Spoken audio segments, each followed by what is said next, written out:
All right, so I've had multiple requests to do a short video explaining the clutch on a drill. I realize this is a weird angle, but I wanted to have a piece of wood that I could show you what happens to the actual screw as far as the different clutch adjustments. And I'm gonna try to keep this in under 2 minutes.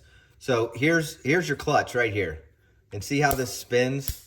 It's not hard, it clicks, it's got numbers. So the higher the number, then the more force is gonna come out of the drill, meaning it's gonna penetrate the screw into this wood further, not faster, but it's gonna give it more torque.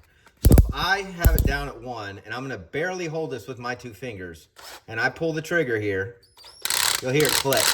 But it's kind of a soft click, right? And that's because of not a lot of force is going to go through the power of the drill into the screw. So watch this. See, it slows, now it stops. Hear it click? So that's the clutch. That's the clutch activating. And you can see on this screw, I know it's a weird angle, bear with me. I would say about 1/3 of the screw went in, maybe even less than 1/4. So it went, let me see if I can do it this way. It went in about that deep. All right, that's with a 1. Now let's crank it up. It goes all the way to 15, and this is what's called your drive, where there is no clutch at all. It basically deactivates it. So let's go to 5. We're not gonna use the same hole, and I'm gonna show you what the difference is. You ready? Here we go. Oh, wrong way. That's reverse.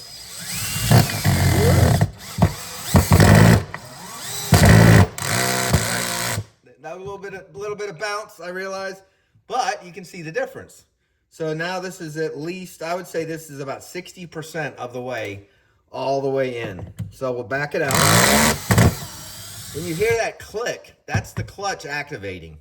So it's basically saying that it's not going to drive that screw in any deeper. Now we'll just kick it up to say 10, and I guarantee you this screw is going to drive itself straight through this piece of wood. You ready? Can you see it? Yep. Here we go. Get started. Now watch. Boom. Clutch started, and it's flush.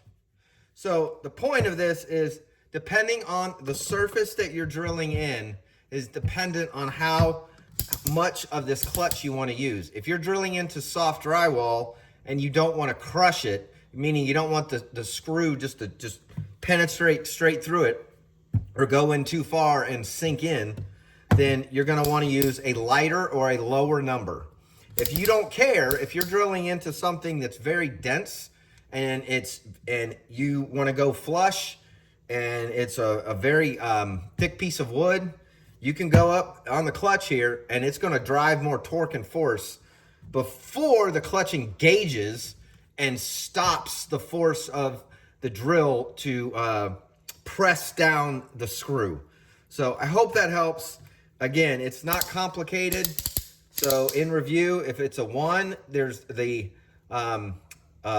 least amount of force and torque. If you crank it all the way up to 15, which is what it is on my drill, it's going to drive that screw until the screw stops it. The clutch is not going to activate or do its thing because you're telling that drill to drive it all the way in. Hope that helps.